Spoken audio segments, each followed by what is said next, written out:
నువ్వు నూరుతున్నప్పుడు బయట తోటి చెమట నువ్వు తుడుచుకున్నప్పుడు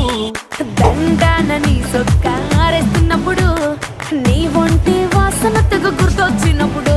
రెండు చేతులెత్తి చుట్టూ మలిసినప్పుడు జండు కత్తుకొని పడుకున్నప్పుడు అలసిపోయి నువ్వు ఆవలించినప్పుడు